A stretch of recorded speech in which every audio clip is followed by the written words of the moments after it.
save those quarters, and I can teach you how to make a formula, and you can sell your own juleps. You understand? So the next couple weeks, I save my money. Always a hustler. Listen, Got to love hey, but think everybody about got this. a grandma story like that. Grandmothers are the natural hustlers because they were the ones who maintained and sustained our families through epidemics. You're talking Big Mama went through slavery and held it. You're talking Big Mama went through the Depression and held it. Big Mama went through crack and held it and still maintains it today. So if you don't think you come from a hustler, then you don't know where you come from. You understand? That's so real. I began to sell juleps, and ever since then, I capture a hustle. And a hustle is not a swindle. It's not. You are listening to BeExposedRadio.com.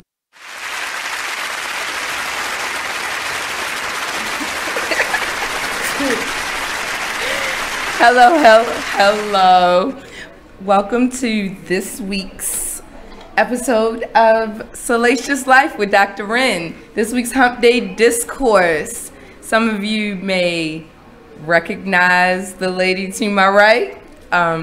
If you don't, would you like to introduce yourself? What's going on?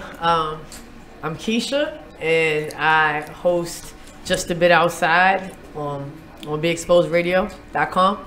Mondays at 7. Yeah, 7 to 9. Sports show, and we talk about other shit too. Sports and shit. Yeah. That's funny. So how was your weekend? My weekend was good. Oh, really quickly though, because I think this is the last day of Gemini season, and I'm a Gemini. So I just want to shout out all of the Geminis out there.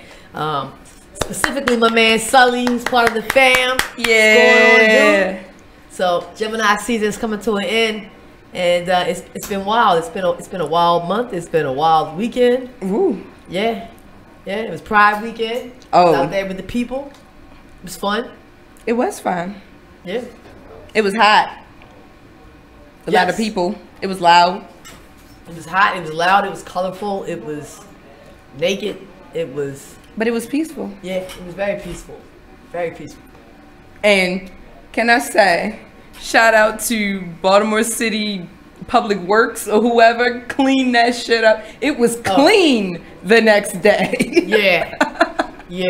They had the street sweepers on deck waiting. Yeah, they pretty much trashed Charles Village and woke up the next morning and it was like nothing. Like nothing happened. Yeah, like nothing happened. Like, I mean, there was streamers, there were clothes, there was condoms, there was food wrappers, all of this, all over the street, balloons, And then the next day, it was like it never happened. Everybody had to go to church the next day. Right. They had to get some God in their life. And there's too many churches in Baltimore for it to look like that on Sunday. That's hilarious. So what's up with you, Dr. Wren? Not a whole lot.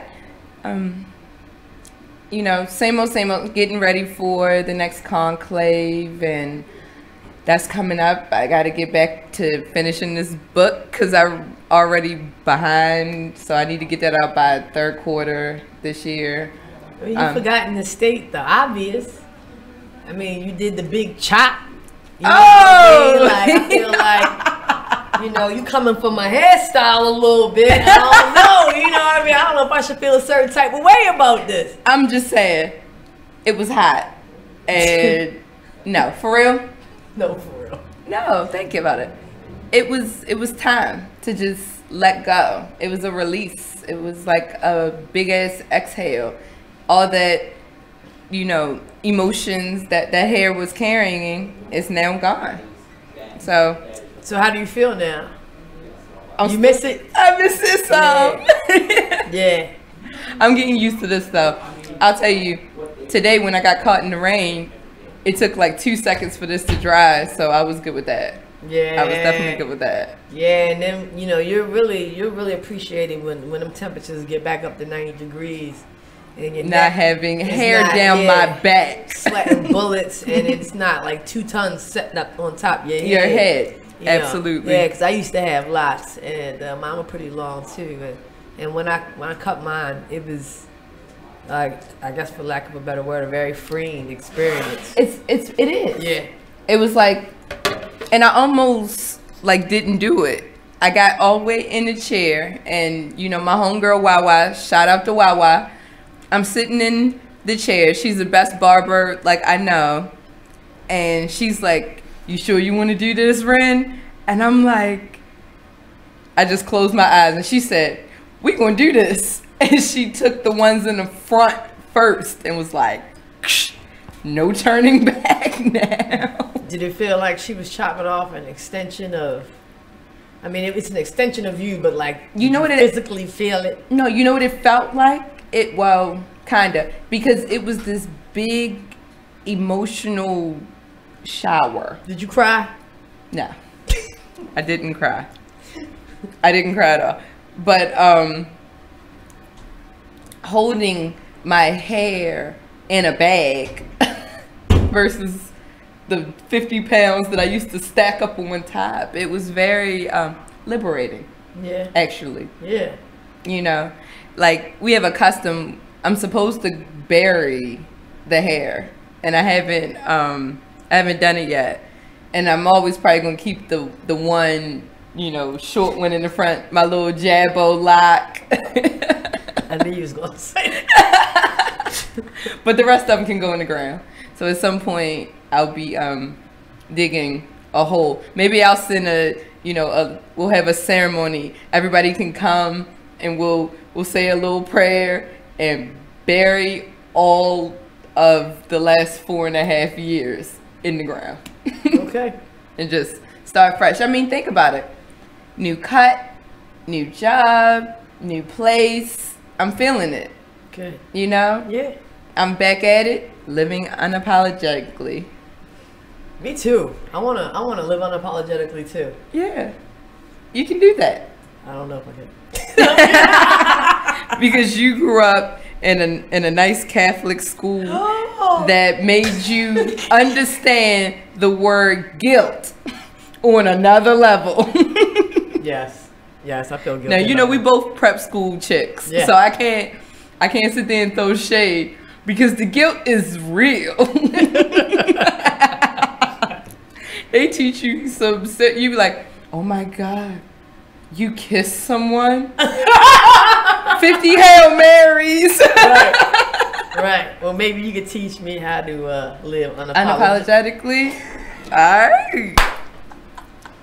You gotta first love life. Oh, yeah, I love life. All right. Then you have to be brave. I'm brave. Are you brave enough to live unapologetically, though? Every move you make is with purpose. You know, everything you do is a lesson. There's never a mistake. Every step you take is moving you forward. Can you do that? I think I can. I'm like the little engine that could. I think I can. Toot toot. I'm hanging up. So, you said it. So yeah, maybe you can give me my first lesson for it. All right. Well, we'll talk later, or maybe even offline, and I can help you with things. All right, that's what's up. That's what's up. Cool. All right, then. Well, since I got you here, I figured we'd have a nice hump day discourse. Okay. Something I haven't talked about in a long time, but it came across my screen. Something that you mentioned not too long ago was turnoffs. Like, show enough turnoffs. Okay, I'm all for it. You ready? I'm ready to go. So, I have made a list here. Okay. Of the top 10 turnoffs for a woman. Okay. And I'd like us to kind of work our way through the list and see if it's ever happened or how we might handle it or if it's actually a turnoff. I don't know. Some folks might get mad at me tonight. Put some people out there. Okay, I'm ready. Just saying. Oh Lord, let's say a prayer. All right.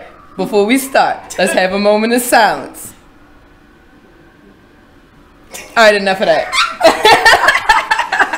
All right. So what's the you first ready? one on the list? First one. All right, number one. Now this made the top 10. Number 10. Oh, okay. We're gonna start at 10. We're gonna start at 10 and work our way up. All right, big finale. Okay, I got you. Number 10. Number 10. Bad pickup lines.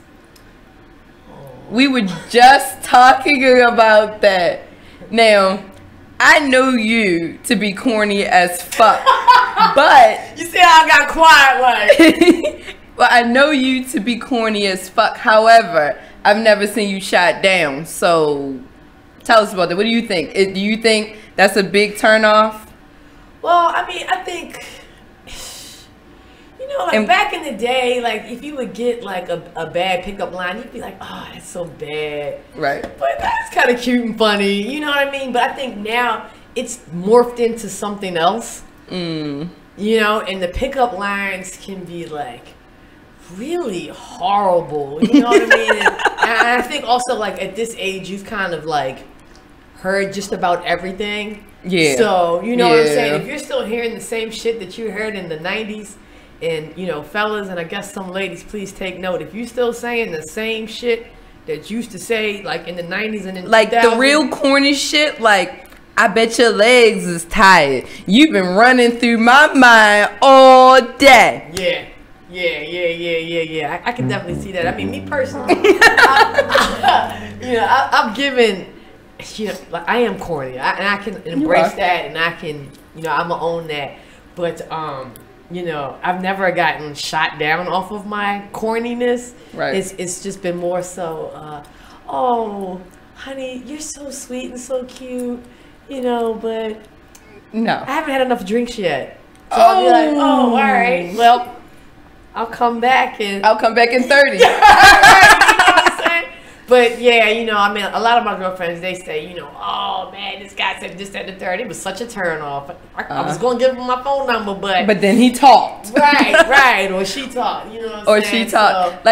So I feel like it's good to have a great sense of humor. Yeah. Like, I think it's nice to giggle a little bit when somebody's trying to hit on you. Mm-hmm. Or like, that person makes you giggle a little. However, there's limits and levels to that shit. Yeah. Like, just being funny is okay. But then when you try to be funny, do you know what I mean? You can tell when somebody's trying too hard. I gotta kind of cut you off. So, I mean, I know you, and, Oh, we only got 1 minute. So, do you want to hold your thought about you knowing me? We're gonna bring that back. We're gonna bring that one back for you. Yeah. You got a question for me? Yeah. I got a question for the doctor. For the doctor? Oh, all right. Pickup lines are concerned, but all right. So well, why don't we go ahead and take this break, and we'll be right back with Salacious Life. What's up, Mom?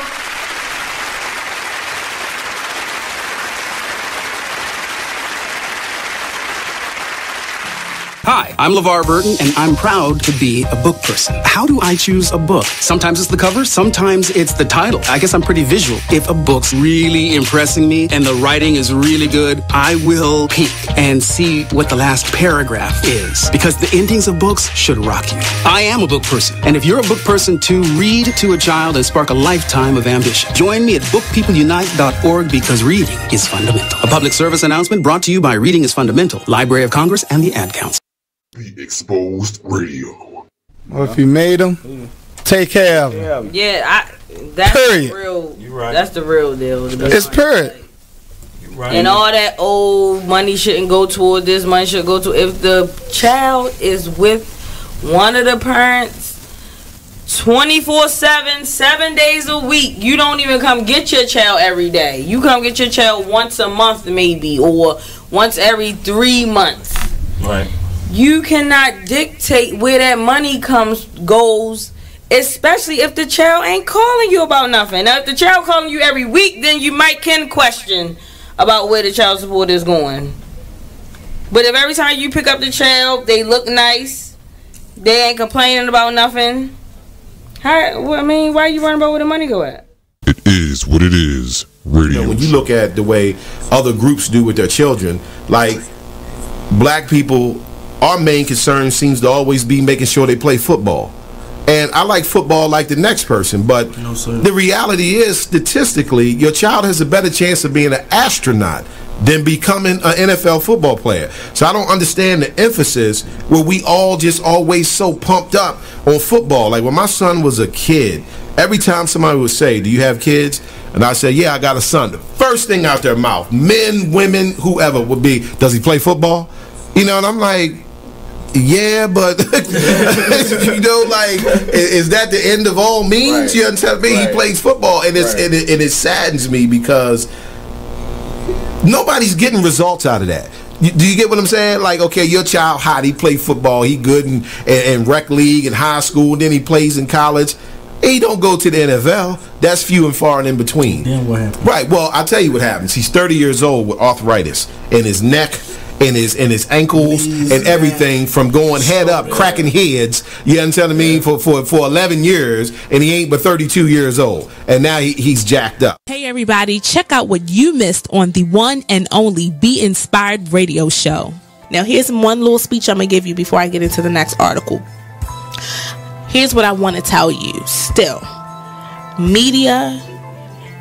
not media, but fear is big business. Fear is big business. I'm not telling you not to be alarmed by what you're seeing. I'm not telling you not to be concerned. What I'm saying is not to buy into the notion that we should be afraid. You should be informed. You should be aware. You should start educating yourself about some things. I don't have the solutions. I don't have the answer. I wish I could say that if you did X, Y, and Z, you might not get shot by the police. I wish I could tell you that, but I can't. But what I can say is just start making yourself aware of what's going on, but don't be so consumed by what you're seeing that you become afraid, that you don't want to go out.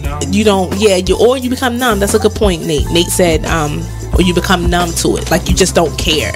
So we need you to just continue to be in touch with what's going on, but educate your family, talk to your sons, talk to your daughters, because it's not just limited to men. We know from Sandra Bland, she was a young woman who was killed.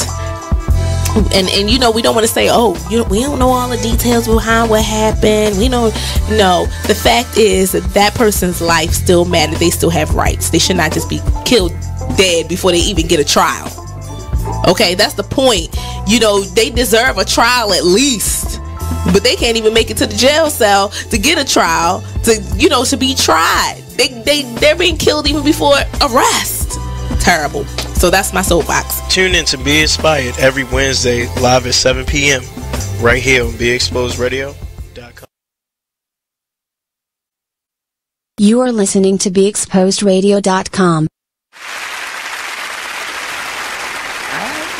We are back. So, you had, before we went on break, Keisha here had a question for me. All right, well, before we go into the question real fast, I just want to shout out a couple of people that's listening right now. What's up, Mark? What's up, Nicole? Hey, y'all. Terrell, what's going on, bro? Hey, Rel. Buddy's looking for you. Lanisha, what's going on, baby?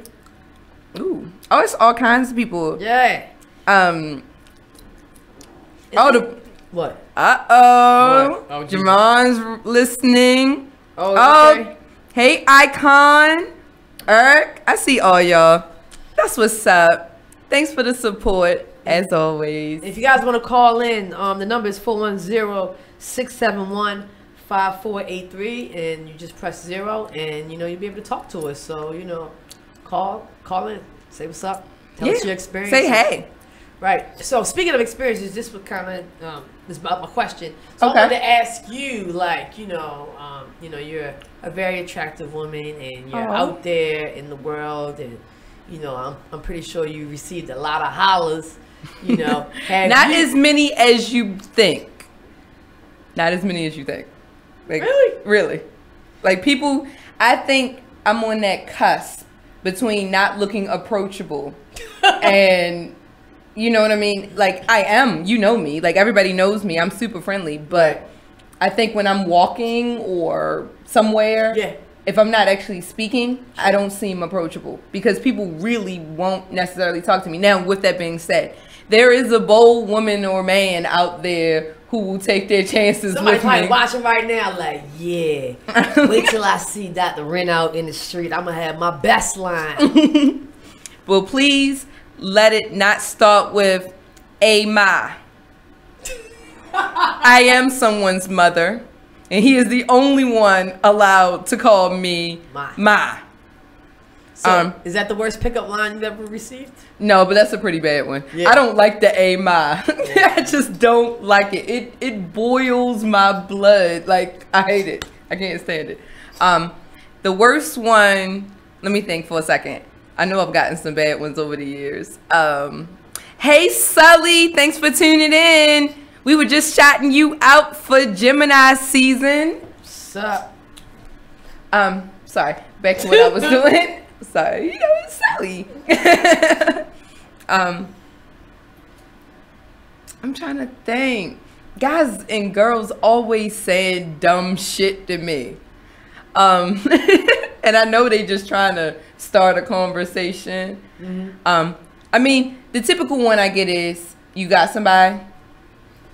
And I'm like, so... Straight to the point, though. I mean, it's very direct. However,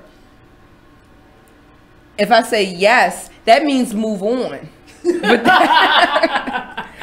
that Sally said, where's your hair? It's gone, sweetie. Chopper style. But if I say, yeah, I got somebody, or I'm seeing someone, or I'm good with what I'm doing, that means go away in a very nice way, because I don't like to, like, shut people down.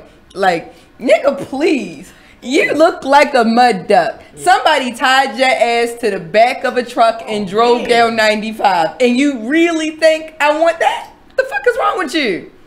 But I don't want to do that. So I'll say, I'm seeing someone, or this isn't a good time, or I'm not really interested in meeting anyone right now, or I just met someone. And anybody who knows Dr. Ren knows, when I meet someone, I focus on the person I met. Like, because how do you get to know someone if you got 2, 3, 4 people you're spreading yourself across?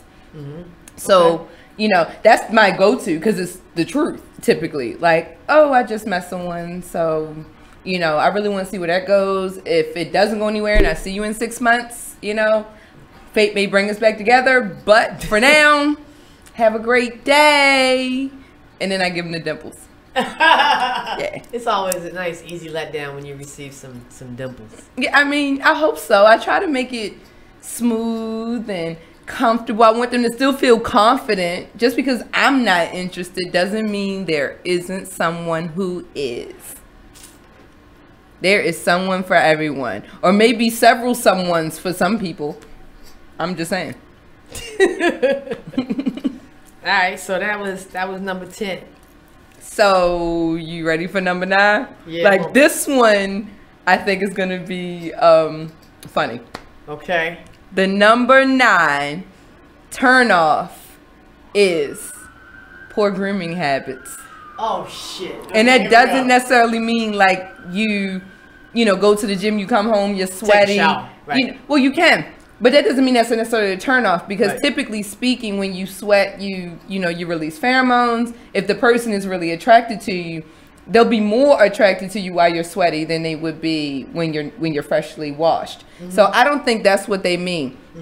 I think they mean literally grooming habits. Like, you know, I can't just be fucking somebody and their hair all over their head, or their hair all over their pussy, or their hair's all over their dick. Whatever I'm dealing with, I don't want hair everywhere.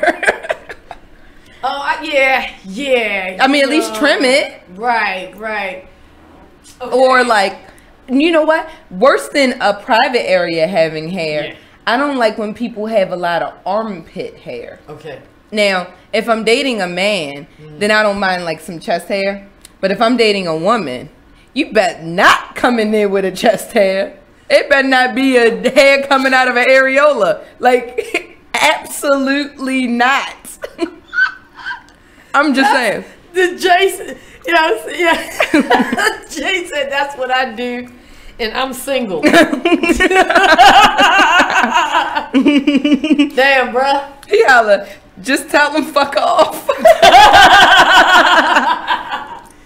Oh man. Well, okay, I can kind of speak on. But like, I'm even funny about hands. Like, people who keep their nails cut. Like, I'm not saying you have to go get a manicure or anything like that, but keep them cut and clean. Mm-hmm. You know, I don't care if you have hair all over your head. Make sure it's clean and don't stink. Okay. Make sure it's clean and don't stink. We got 30 seconds. Oh, okay. I got this. You do that. She's going to navigate that, and I'm just going to sit here and, laugh. Cause it's fun. All right, so when we come back, I'm gonna speak a little bit more about this whole grooming thing. Yeah, because I got a little story to tell. Yeah, I do. All right. Yeah, we gonna get back to that. We'll be right back with Salacious Life. Don't go nowhere.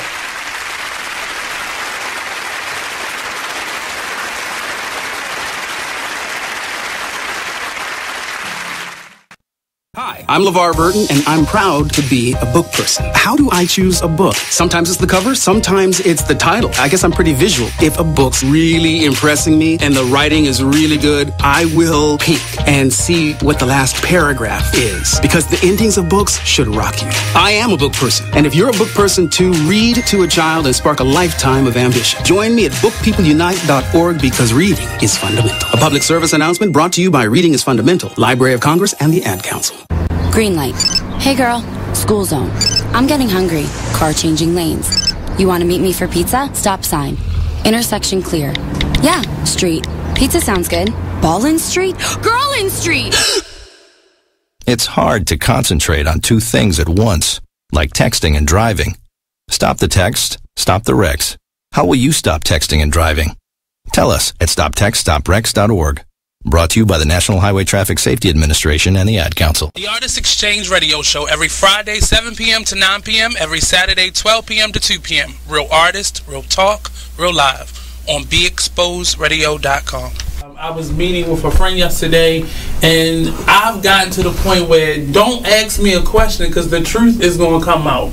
And exactly. Just don't do it. If you ain't looking for the truth, don't come to me. Don't do it, because I can't hold my tongue. And she wants to be this stylist, boutique, but you're not doing anything in that nature, and I can't take you seriously if you're not doing those things. And I understood why people didn't take me seriously, because I found myself in somebody else's lane. I was good at what I was doing and what I wanted to be, but I wasn't doing it for me. So how can I ask you to take me seriously if I'm living in somebody else's shoes? And nobody can do what you do, and I think that that's a big problem that people face now. Like, you see what somebody else is doing and you want to do that when that's not your lane. That's not your lane. That's not what you're supposed to be doing. But it's popular, it's getting that person money, it's getting that person applause. Oh, I want applause. I want money. Let me stand over here behind them. And then a lot of times people aren't honest with themselves either. Like, I was thinking earlier today, I've been woke for almost 2 days, so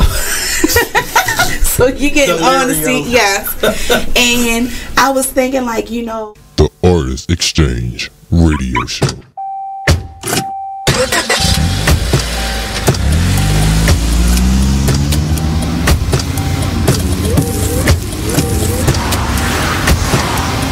Driving has a rhythm all its own. Don't wreck it with a text. Before you get behind the wheel, silence your phone. Or better yet, designate a texter. For more text-free driving tips, visit stoptextstoprex.org. Brought to you by the Ad Council and the National Highway Traffic Safety Administration. Green light. Hey girl, school zone. I'm getting hungry. Car changing lanes. You want to meet me for pizza? Stop sign. Intersection clear. Yeah, street. Pizza sounds good. Ball in street? Girl in street! It's hard to concentrate on two things at once, like texting and driving. Stop the text, stop the wrecks. How will you stop texting and driving? Tell us at stoptextstoprex.org. Brought to you by the National Highway Traffic Safety Administration and the Ad Council. You are listening to BeExposedRadio.com. And we are back to this week's Hump Day Discourse with special guest Keisha from Just a Bit Outside, Monday nights at 7 on BeExposedRadio.com. In the building. So, you had a story you wanted to tell us, because we were talking about poor grooming habits. Yes. First and foremost, let me just say, like, yo, everybody, take care of your hair. You know what I mean? Just like, keep it clean. Like, yo, right, like, you know what I'm saying? I'm not saying it's got to be, like, laid or freshly cut all the time. But, like, for real, you know, like, that's one of the, I mean, the way I was brought up, it was, like, always one of the first things that people notice about you. So, you know, I try to. Because you saw what happened. Right. The first thing Jay said out his mouth was, "Where's your hair?" Yeah, and also, too, like, you know, when it comes to the areas down below the belt, you definitely want to take care of that because, like, you know, I mean... Too much hair can hold odor. Yeah. And especially in the summertime, you want to keep it clean, and I'm not saying you need to shave it bald. Nicole said guilty. But I'm not saying you want to keep it bald. Right. But just trim it down, keep it clean, because it's summertime, you know, and hair can hold odor. There was this girl I used to deal with, and, like, yo, she just straight up had, like, a straight up, like, buckwheat, like, down there. And you know, like... It was like a burning bush. It was something. I mean, it was like straight boondocks down there. And you know, like, normally, you know, I can navigate around some type of things, but, you know, like, this particular chick, I was like, you know, like, you know, try to suggest, like, you know, don't you want to... Trim that, or you know what I'm saying? Did you offer to trim it for her? I probably did. I'm sure I did everything. You know what I mean? And if for some reason, like, she did not want to do it. At first, she tried to tell me that, you know what I mean, like, if she was to shave or something, like, her skin would break out and everything. So I bought her, like, this thing. It was like a Flowbee, for real. A Flowbee for... Yeah, it was, yo. Like, And then it got to the y'all having church, and then it, you know, like, I was like, you know, like, just use it, you know, just cut it down, like, just a little bit. But yo, she was just really into living this kind of European life, man, and that shit was just hard.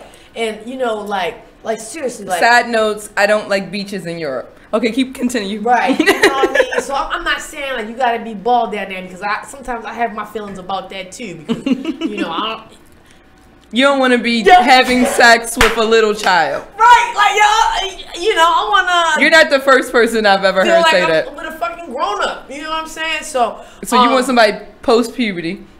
Yeah. Yeah. I mean, obviously post-puberty. Right. So make sure you take care of those areas, and please, like, yo, for real, take care of your damn hair. I don't want to see your tracks.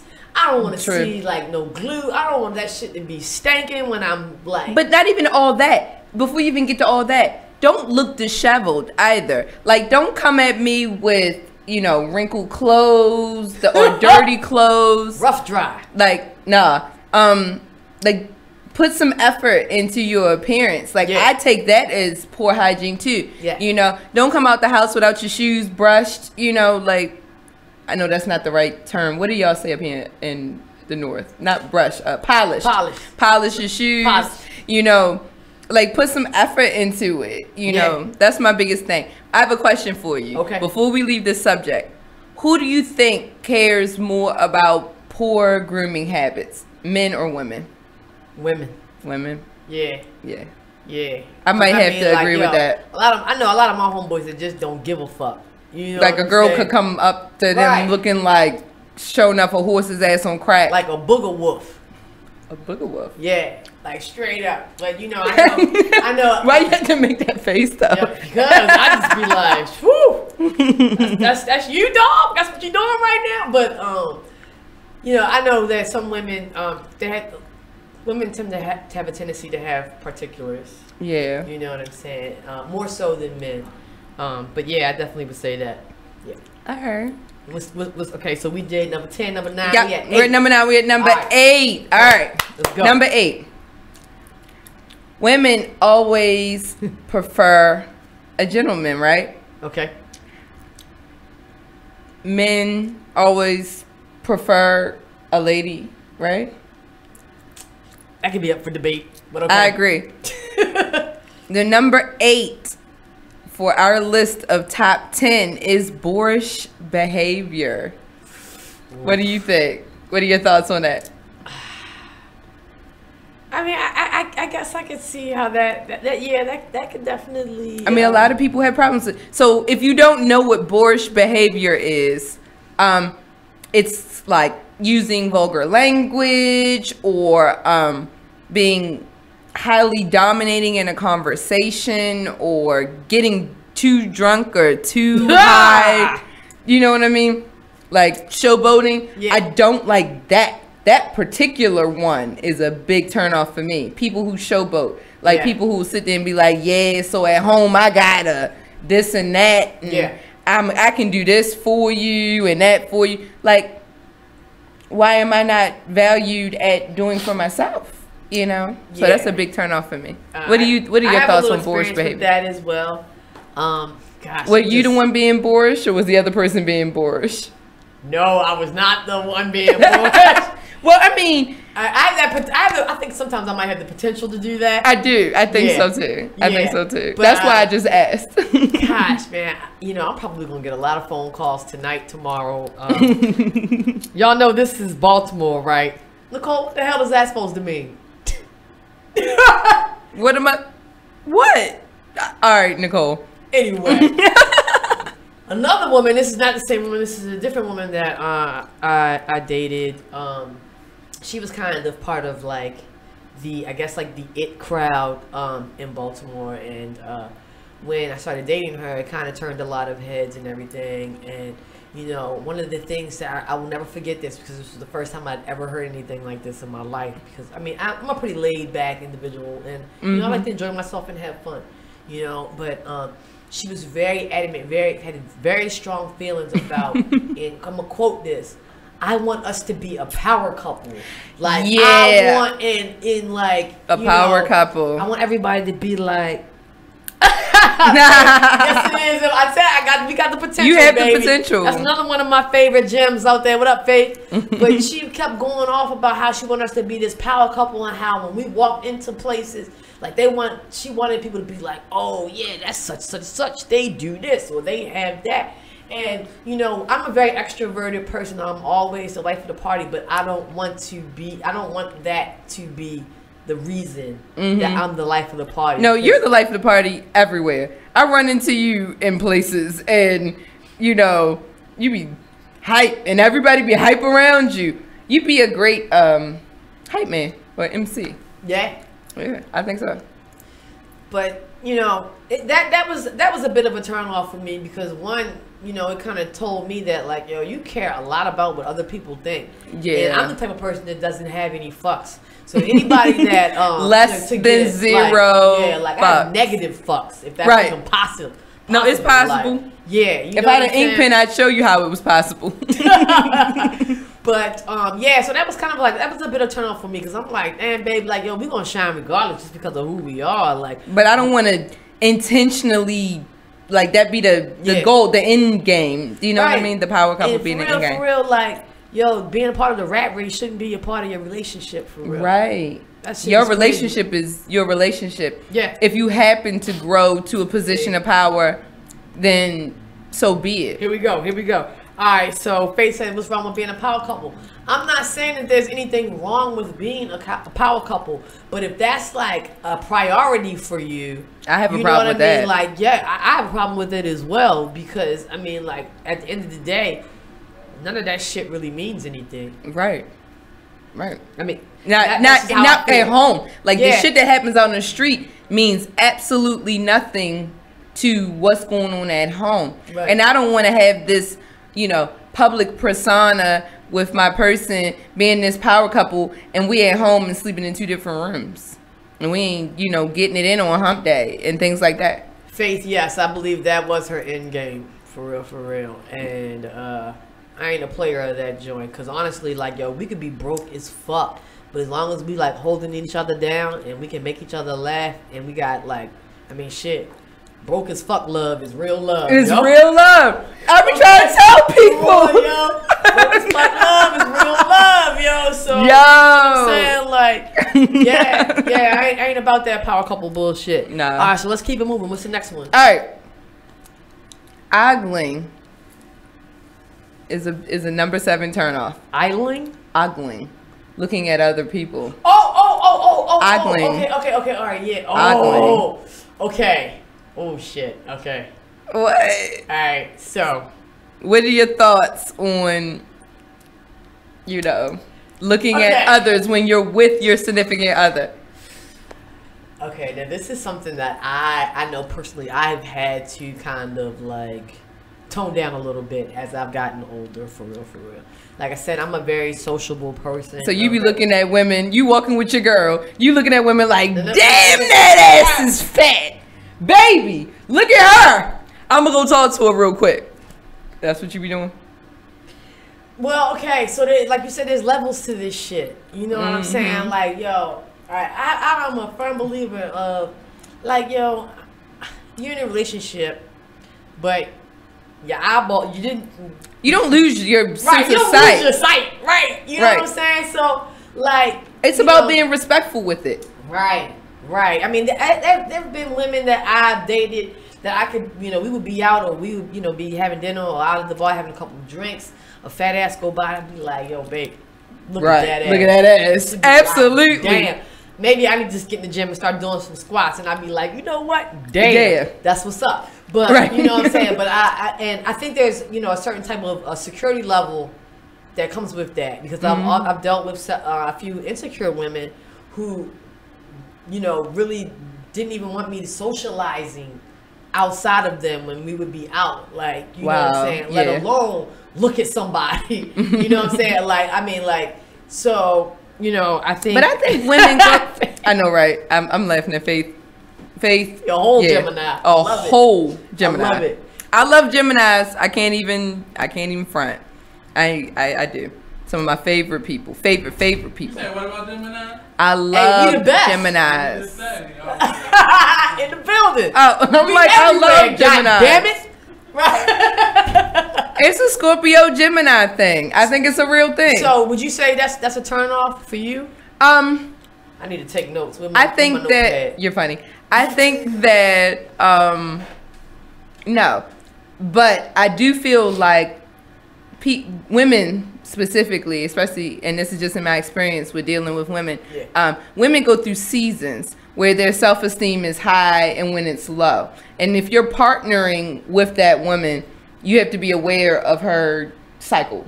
Okay. You know what I mean? Yes. Because there's times where you could look at a woman and she's feeling so fucking hot about herself, it wouldn't even matter. But then there's other times where, shit don't quite feel right, or your clothes not fitting right, y'all out and she's self-conscious, and then you look at another woman and then she feels some kind of way. I'd like to hear a little bit more about that from my ladies, about the whole seasonal. Yeah, I mean, there's times where you feel beautiful, and then there may be a day or two in there where you're not feeling 100%. She holla lies. That's that Gemini shit. That's that arrogance of the Gemini. All right, Linda. You're not listening, Linda. But we already know we the shit, so we won't experience that too much. But if there's other women out there that experience that, I'd like to hear more about that. But because left? I don't know. Probably a few more minutes.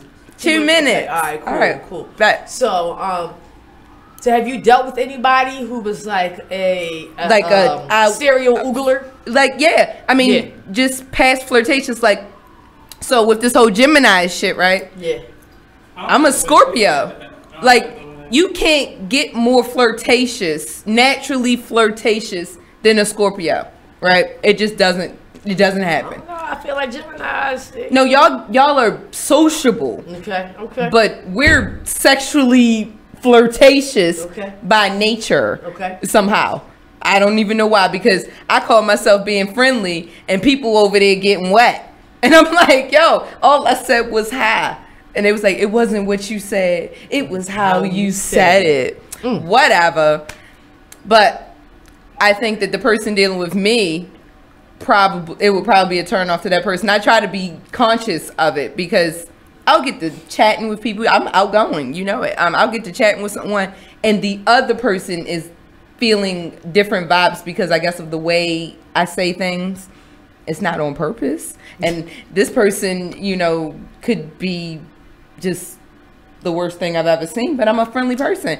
Like, just because you're ugly don't mean we can't be friends, but it does mean that I can't flirt with you.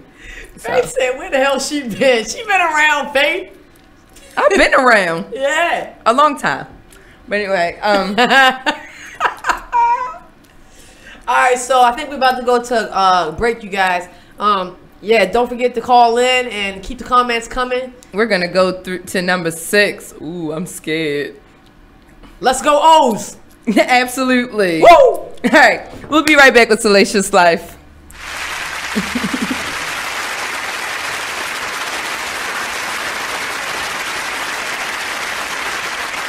So, Jacqueline. Yes, Mom? I wanted to talk to you about something and... Oh, wait. Hold on. I just got a text. Oh, there's another one. Wow. Busy me. So, anyway... Oh, wait, Mom. I just got a message. My friends keep commenting on my comment. Oh, there's another one. So many comments on my comment. Oh, I can't wait to watch TV tonight. Playoffs! Hey, guys, check out my new video game. Pew, pew. Wait. Mom, what? What? Hold What'd you say? Wait a second, what? This weekend, unplug. Take your family to the forest. There's nothing in the world like experiencing nature firsthand. Trees, paths, bluebirds, streams. Getting closer to nature can get you closer to your family. To find the forest nearest you, go to discovertheforest.org. Brought to you by the U.S. Forest Service and the Ad Council.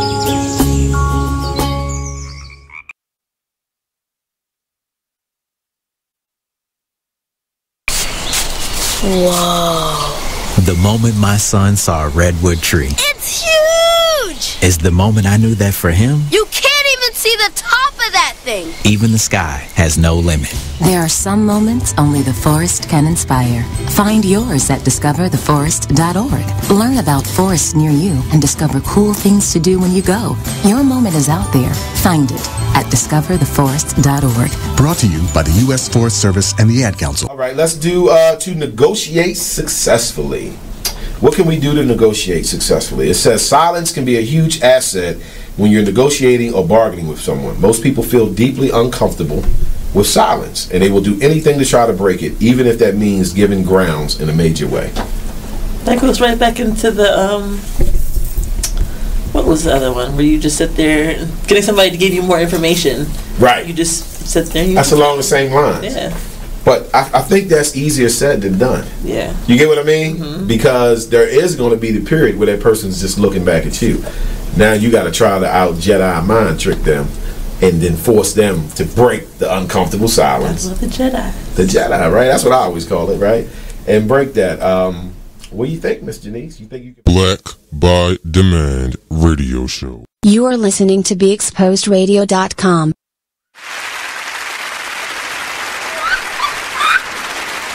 We're back, by the way, and it's not that damn funny. So anyway, woo! The number 6 turnoff is not helping out. Not helping out. Not helping out. Won't help with the kids, won't help with the house, won't help with the bills, won't help.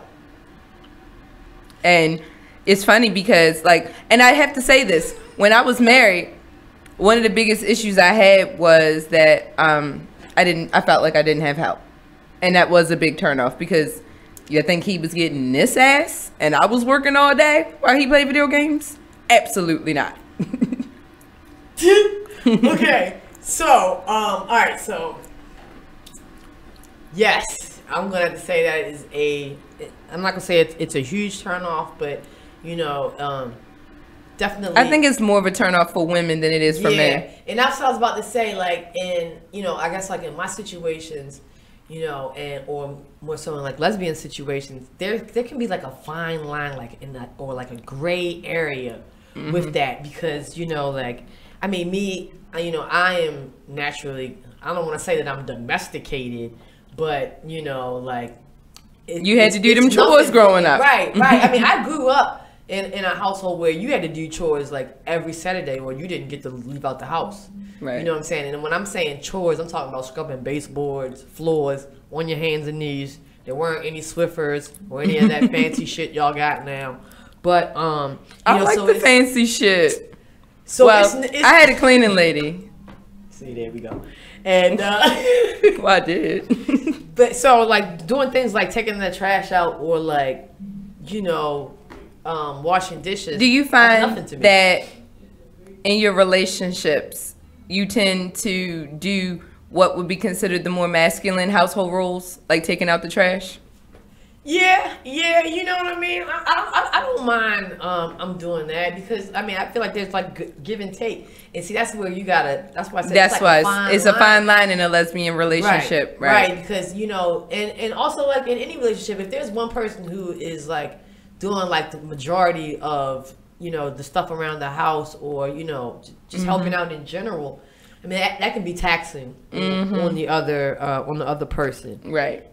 And that kind of brings stress into, and I guess turn off. So. Yeah, I mean, because you would think you wouldn't want to necessarily feel very salacious if you're worn out from scrubbing baseboards on Saturday morning. I literally had one of my homegirls tell me like last week, like, you know, that the dude that she's dealing with never helps out around the house, that he leaves shit all over the place. Does he live with her? Yes, they live together. All right. And she was like, you know, man, this nigga be trying to fuck, and I'd be like, no, because I had to pick your shoes up, or you know what I mean? Oh shit! Like she be withholding the pussy because he don't help. I won't go that far. I don't think it's right, because I think it's something wrong with withholding the pussy. Right.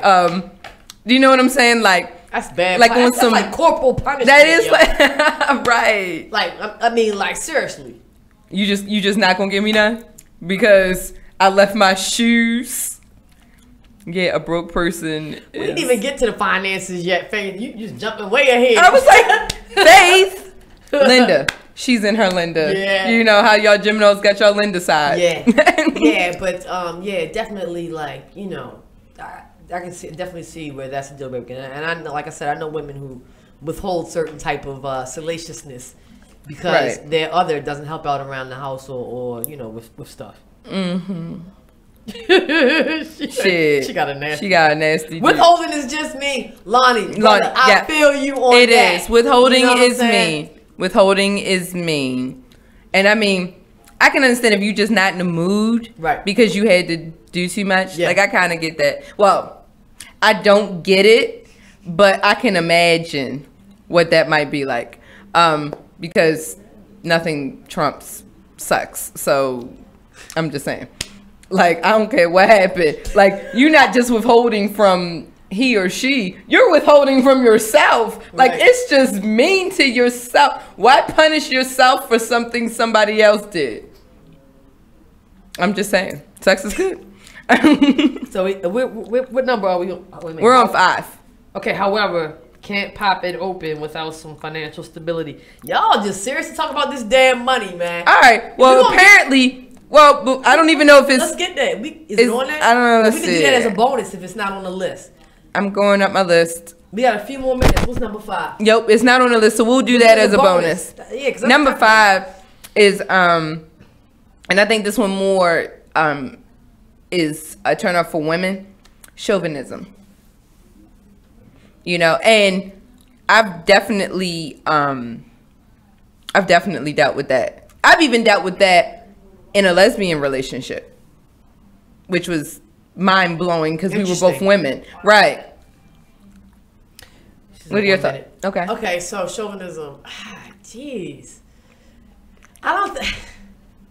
It's like I can't stand when somebody's like acting like they're better than me because they're a man. I know. I know. Okay. Well, God, when you put it like that, that's chauvinism. Yeah. Okay. All right. Yeah. I mean, like you think I want to give you some? You think I'm gonna ride that wild horse? And you just you called me sweet cheeks like 15 minutes ago? Like you lucky I don't punch you in it. I hope this doesn't start a fight on the thread. But you guys, we're gonna take a quick break. When we come back, we're gonna crack this chauvinism thing like wide open. Yes, Larry, I cut my hair. We'll be right back with Salacious Live. Ooh, Lonnie, don't go.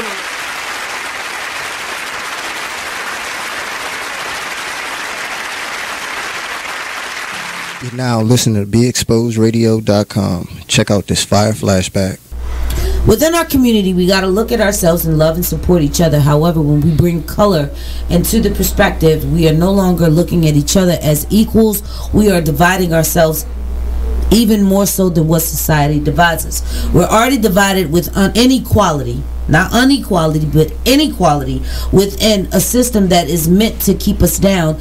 Here we are yet again doing things that are detrimental to our survival and sustaining of a fruitful living. We're causing more mental health issues upon ourselves in our own society and our own communities by talking about the difference in complexion, even when it gets down to the point where we discriminate upon each other.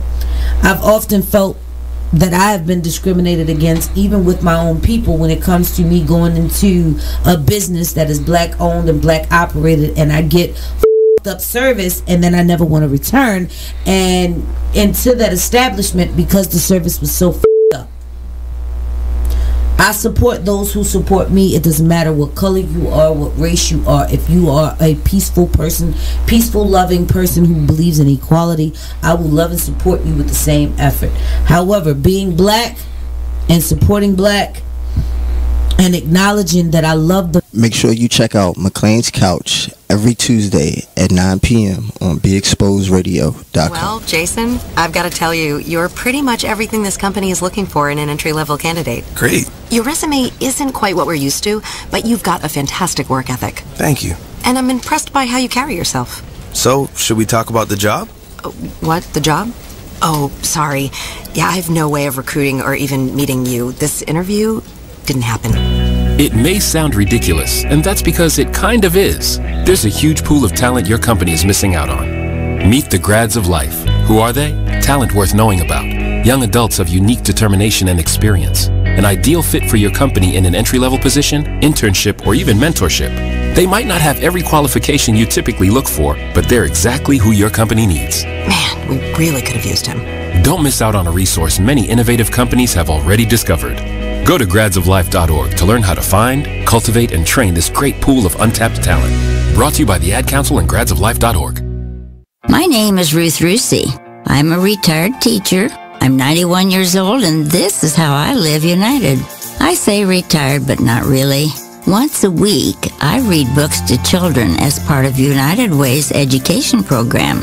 Reading to a child creates links between language and literacy. It creates a bond between grown-up and child. And believe it or not, it prepares them for a better academic future. Oh, we read about frogs and flies and pigs with wings, all sorts of juicy stuff. It's a joy to watch all those little faces. I figure I have the time and they have the need. And I've always believed that if we're not here to help each other, then what are we here for really? My name is Ruth Rusi. I help kids prepare to succeed in school. So I don't just wear the shirt, I live it. Give, advocate, volunteer, live united. Go. You are listening to BeExposedRadio.com. So, while we were on break, a comment came through that said, is this a male bashing show? We have to uplift our brothers.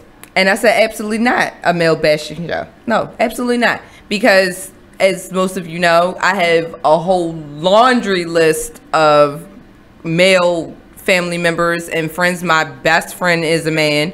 And I do agree with you, Lonnie. Toxic masculinity can't be defended. And by the way, toxic masculinity is not only from men. So let me throw that out there. Because there are women out here that convey toxic masculinity. And uplifting our brothers is exactly what he said. More than just saying, you know, he's black, so we're going to support him. Like, no, make yourself somebody we can support. My man Lonnie, yo. So, shout out to Lonnie. Hands up to you. This is not a male bashing show. I got my homeboy Ray Ray on here. I've got my homeboy Larry on here. And these are my friends. and they know me better than that. There's nothing but love. If you think this is a whatever, male Ray, bashing, you know better. We family. if Negro, you think please. this is a male bashing show, you probably are chronic offenders of 10 through 5. Right. That's what I'm at. Right. You know what I mean? Because I kind of got Because my we feelings were about the talking corny about lines. women and men. Right. I mean, I got my feelings about the corny lines. Like, Yeah. but yeah. I done got some corny lines. I've gotten corny lines from men. I've gotten corny lines from women. I've got corny lines from women who thought they were men. I've gotten corny lines from men who thought they were women. So, I mean, wait a minute, hold up though. So, in the great words of the baddest shogun in Harlem, nigga, please. Right. hey, what's up, Sienna? What's going on? Absolutely. So anyway, back to chauvinism, because Right, that's right. what we were talking about. And like I said, I don't think we can just say that it's a man v woman thing. I think chauvinism is just that. I don't think women should believe they are better than men. I don't think men should believe somehow they are elite to women, and portraying your superiority over an opposite gender or the same gender for that matter is just wrong, and it's a turnoff. Like, yeah, I'm the Sahara Desert because you called me sweet cheeks. Yeah, but I mean, there's women out there that can be pretty chauvinistic. That's what I said. As well, Either too. way. I mean, I know, and this kind of happens in those kind of powerhouse women. Yeah, I know what you mean. Motherfuckers think that I mean, they've worked so hard to get to the where they they got to be, where they feel like they better than everybody and no one is worthy. And I don't agree with that. You know what I mean? Like, I just don't agree with that. I don't think that walking around with your nose in the sky is somehow going to attract someone to you. And these same women are wondering why they're not alone, approachable. Right? Or nobody wants to talk to These them. are the same women that will be in my inbox talking about, I'm 40 years old and I can't find a man, God damn. whatever. Like, you can't walk around like your shit don't stink. We have to expose our like soft underbelly. Like, everybody, be humble. Be humble. Be humble. Like, and don't make people feel like they're shit. All right. Number 4. This one is hard for me to say because this is me saying it. Preoccupation with sex. It's a bad.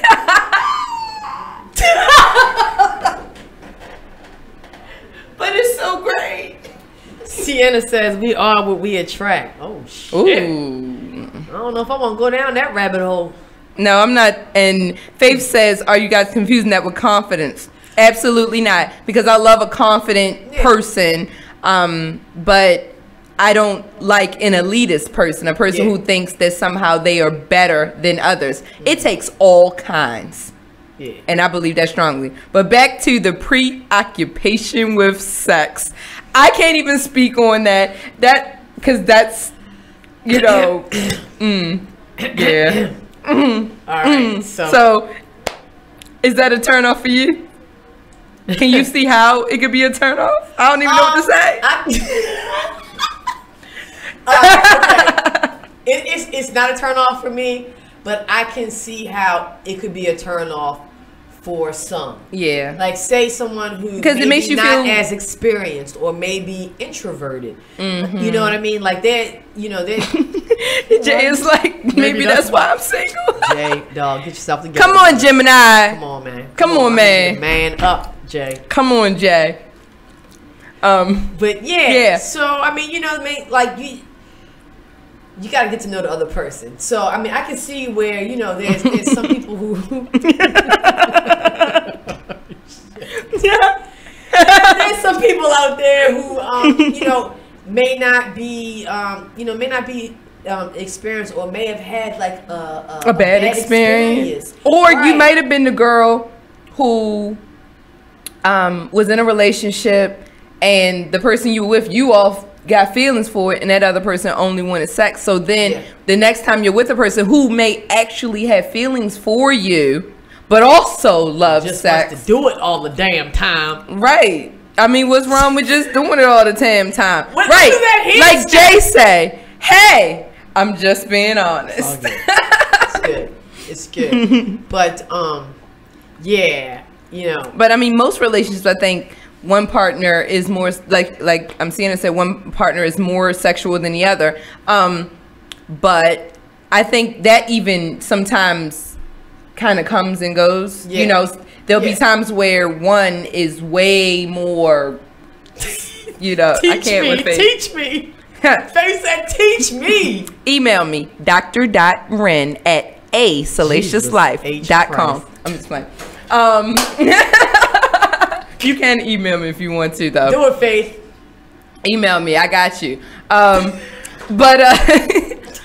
But what I was saying was, shit, she done got me all off. One partner being more, right. Okay. So the issue with that is I think that flips in a long-term relationship. Yeah. Like in the beginning, one partner may be taking way more initiative and feeling way more randy than the other person.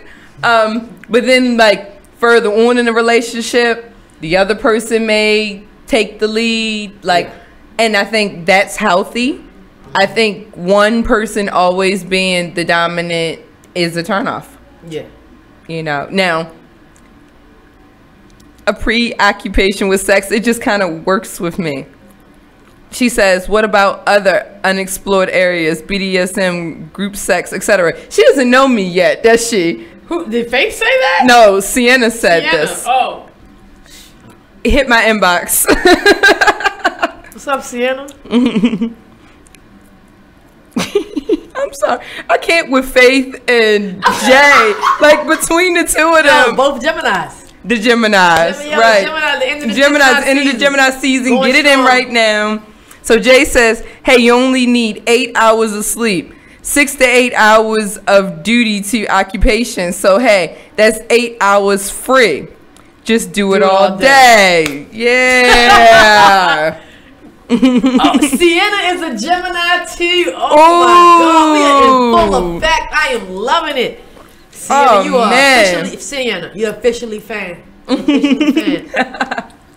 Sienna, hit me up. I'll give you a Scorpio's what's the word? Perception on what did she ask about? BDSM, group sex, etc. She need to come to the next conclave. Wow, I'm just saying. Yeah, I'm just saying too. Jim's in the house, absolutely. On our episode of Gemini Gems. This is a special episode of Salacious Life because if most of y'all missed my post in the beginning of Gemini season, some of my very, very favorite people in the entire world are Geminis, and I look forward to Gemini season almost as much as I look forward to Scorpio season, which lasts 365 days of the year. Scorpios rule, baby. Absolutely. But it's Gemini season, so I'm going to give it to y'all for now. But, you know, tomorrow or whenever that Cancer season decides to show up, I'm going to just skip that one.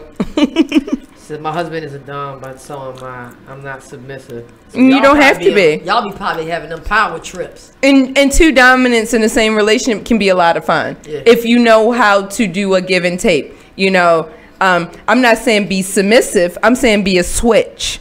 And if you don't know what that is, we can talk about that offline. But for those of you who, you know, feel like, you know, the other partner is dominant and you want to assert yourself more, try to find yourself a switch. Somebody who can play both sides, you know. Oh, by the way, I got a project releasing in 9 days. Oh, shit. Plug. Oh, shit. Put it out there. He's got a new project releasing. Well, we'll keep you tuned in that. We'll have, maybe he'll come on the show next week and talk about what he's got coming on. That's what I said, yo. I'm just saying. Shameless plug. Shameless plug. You're lucky I love you. So where we at on the I think we are number... We got a few minutes here. Number 3, and we still got to get to finance. Okay, we're gonna do that. All right. So what's number 3? Self-admiration. I don't know. I mean, but you know what? I have a thought on that. Okay. So I have nothing against confident people, but people who boast kind of, you know, or like boast themselves, like, I could take you to this restaurant, or I drive this car, like that kind of thing kind of blows me a little bit. Like, I wouldn't be as interested as the interesting person who just wants to take a walk and I have no clue they got a Ferrari parked around the corner. Yeah. Do you know what I mean? Yeah. Or a hoopty, for that matter, because it don't really matter to me. You know, I'm about quality over quantity. Yeah, I've been told that I have a strong personality. I would agree. You know, and part of my strong personality is the love that I have for myself. Mm-hmm. So sometimes I do find myself or a horse. Or a horse. Fucking hate something. There's a fine line with that too, because, you know, I mean, there's been times where, you know, I've been out with a woman or something like that, and I've said things like, you know, I would say something like, you know, I've never ever really been, and it's just like the truth for real, like, I've never been rejected. You know what I mean? And sometimes people do not like to hear that. You know what I'm saying? And then don't say it. What? Fuck that. I don't care if you don't like it. Like, you know what I mean? If you don't want to hear that, you don't like that I don't get rejected. If you feel a certain type of way about that, you need to get your life together for real. I mean, you know, like. But I'm just saying that to say that there's a fine line, but I don't think that, like, I'm totally, like, stuck on myself. And right. Like, I think self-admiration is loose. I really feel like self-absorbed. Jay Holla, shit, I got rejected like 6 times today. I cannot fuck with him. Number 7 might be the one, though, dog, so don't, you know. Yeah, you never know. Perseverance, yo. Look, there's somebody for everybody.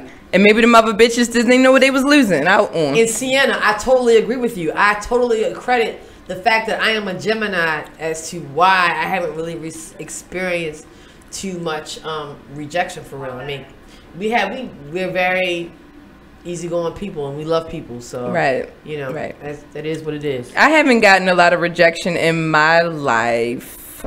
Maybe like once. And really because I wasn't coming right with it. You know what I mean? Mm-hmm. Like, I used to go through seasons, especially like in my 20s, where I would just be a dick on purpose and I might get rejected. And sometimes I wouldn't, and I'd be like, damn. Seriously, bitch? Like, who you been fucking? Because I just treated you like shit. And I got like your address and your social security number. Fuck just your phone number. You know. Sienna, May 25th. But y'all hold them thoughts. We're going to take a quick commercial break. And when we come back, we're going to do those last 2. All right. All right. Okay, so we'll be right back with Salacious Life.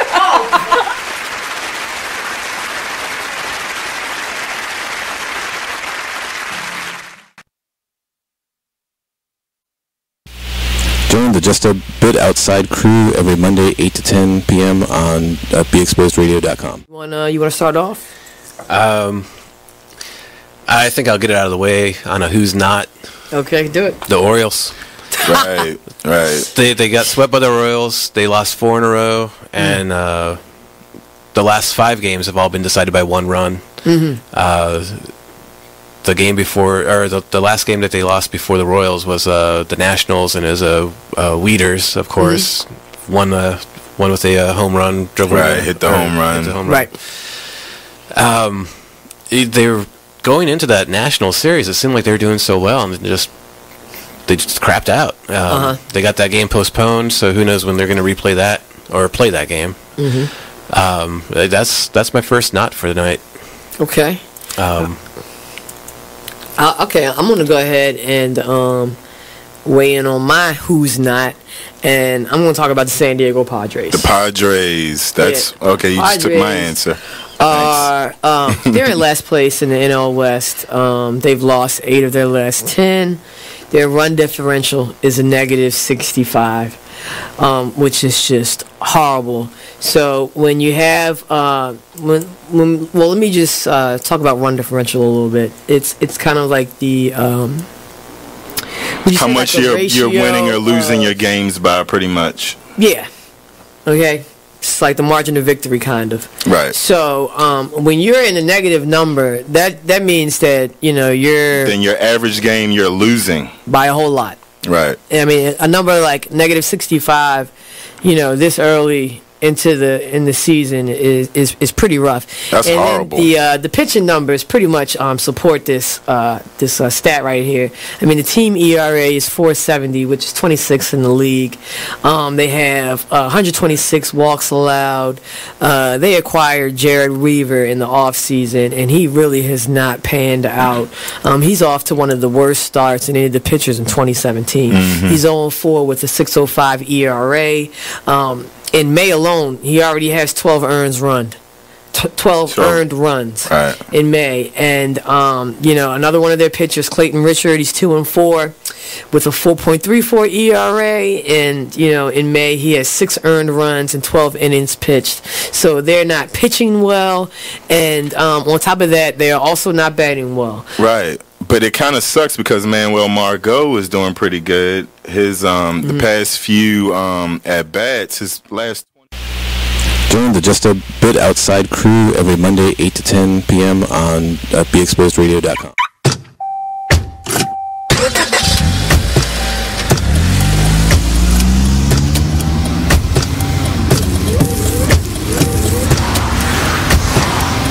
Driving has a rhythm all its own. Don't wreck it with a text. Before you get behind the wheel, silence your phone. Or better yet, designate a texter. For more text-free driving tips, visit StopTextStopWrecks.org. Brought to you by the Ad Council and the National Highway Traffic Safety Administration. Green light. Hey girl, school zone. I'm getting hungry. Car changing lanes. You want to meet me for pizza? Stop sign. Intersection clear. Yeah, street. Pizza sounds good. Ballin Street? Girlin Street! It's hard to concentrate on 2 things at once, like texting and driving. Stop the text, stop the wrecks. How will you stop texting and driving? Tell us at StopTextStopWrecks.org. Brought to you by the National Highway Traffic Safety Administration and the Ad Council. You are listening to BeExposedRadio.com. Who were we talking about before we went to break, Nate? Welcome back, you guys. We were talking about... Hi. Oh, by the way, we have a fly on the wall. Say hi.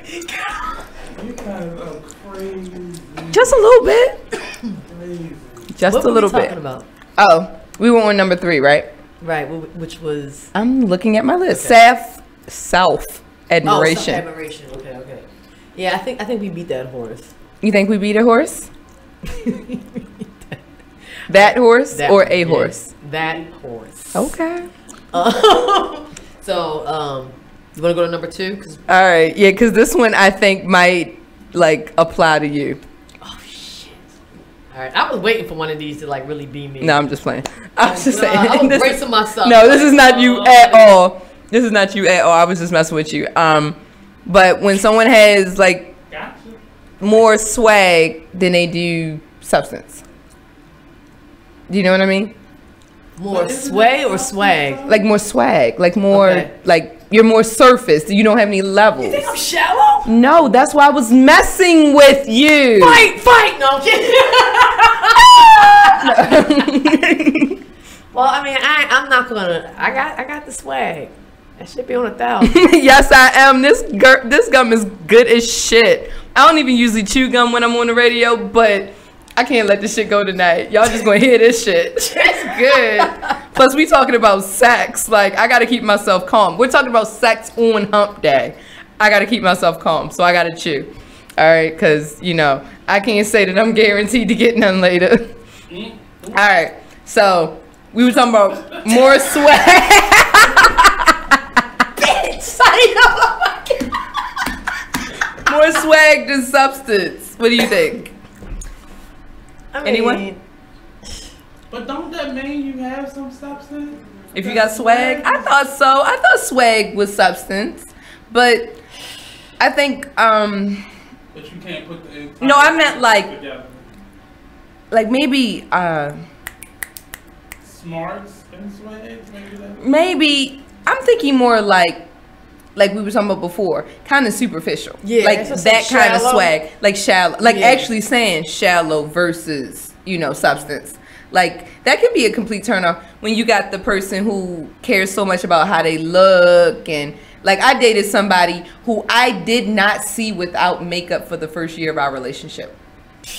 Like she would, it could be, but it like was. she was very particular about her makeup, nails, car, house, like shoes. So she was the it girl and like was well dressed and very popular. And had a I lot of was swag. like, yeah, and I'm just not that person. Yeah. And it's not that. What was that FICO score hitting on though? You know what? I think my credit score was higher, so I'm good. But my issue with it was that I felt like I didn't know her. Like, and I didn't know her. I knew the facade, right? But I didn't know. I knew the envelope, but I didn't have the letter. If that makes any sense. I mean, this kind of makes me reflect back to the woman I was. Yes, saying Mimi, I cut my hair. That wanted us to be like a power couple. She was very popular. She was very fashionable. She was very cool. You know what I mean? But when it got down to like really getting to know each other, I felt like she was, she was a bit shallow, and like. I wasn't able to get to know her, so that was a bit of a turn off. Yeah, because I mean, sex is more than just the physical. See, there, I want to say, like, you knew I was coming with it. Yeah. Sex is more than just the physical. So, if you can't mentally, spiritually, emotionally connect to somebody, then you really can't enjoy, or you can't reach the level of enjoyment. The possibility is there, right? But you're not going to reach it. Because it's very shallow, it's very surface. Right. So you're just going through the motions. It is just really awesome if you could start off with like a what do you say, a sapiosexual? A sapiosexual. Yeah, absolutely. Start, like I'm completely turned on. Right, fucking with that my mind brain a little bit. You can, yeah. Like, that's when things like happy hour, sexting, late night conversations at night, that's when all those shits come into play, because what you're doing is foreplay before the intercourse. But the foreplay is starting way before you ever get together. One of the things I spoke about in the 3 stages of sex was that foreplay does not start when you meet the person. You are preheating that oven all day long. You start with the good morning beautiful or hey handsome, and you work that shit all day long until the climax is almost there. So by the time you come together, the sex is explosive. That's too much. That should be a turn off. Lazy lovers. I'm not a lazy lover, but all that layers of we gotta sext and we gotta sext. Hey, how you doing? Let's do it. I mean, I'm a sapiosexual, so of course I'm going to be, all for the mind fuck. Right. Because I like multiple orgasms. I don't want to just come once. And a sapiosexual can come many, many, many times because it's all in their mind. I don't mind that, but I'm just letting you know I'm faking on this side. It's too much. That's too much for me. And then I'm afraid that I'm afraid that I've been in situations where the person has gotten off on just that. And I don't want that. You want that person to get off on something you physically did to them. Okay, I'm with it. But see, I want to come from the conversation. Then I want to come from the head. Then I want to come from the penetration. Then I want to come from thinking about what just happened. And then I want you to hold me because you just fucked up my whole life for a minute. I'm just saying. No. Somebody got some big shoes to fill. Yeah, I'm saying that sounds like a little high maintenance. Whatever. Challenge. Thanks, Larry.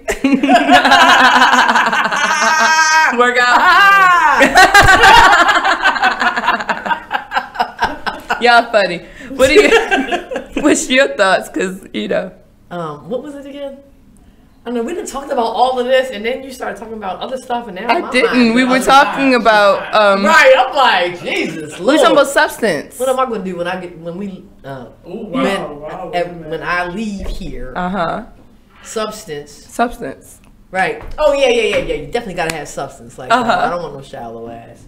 You know, shallow ass motherfucker who's more so worried. What did she say? There's a lot of 90 things. or 30. And also, there's a lot of things that's going on out here. You know what I mean? Like, you got to have some depth to, you know. Plus, I mean, there should be something, because at some point, you got to have the pre-sex conversation. So, you got to be able to talk to the person. Shallow people are often really good at sex. Yeah, but you have to talk to them. Okay. And see, the problem with a shallow person is once they open their mouth, you might not be turned on anymore. You know, but you have to talk to people before having sex because you need to know some things. It's some concrete shit. Yeah, I can't say that I haven't stuck in there with a dummy. You know what I mean? I have done a lot. I've done some charity work in that. I've done some. I think we've all done some charity work at some point in our lives because we root for the underdog. Yeah. Fuck it, I'm an Orioles fan. I always root for the underdog. You know. Something for him to do. Reach something for you. Yeah. Like it's something. I mean, but I sometimes don't always feel like being a professor. You know, like I like sometimes to find somebody who. Oh, okay. Shit! All right, so we're gonna go on a break. We'll be right back. Salacious Life. Yeah.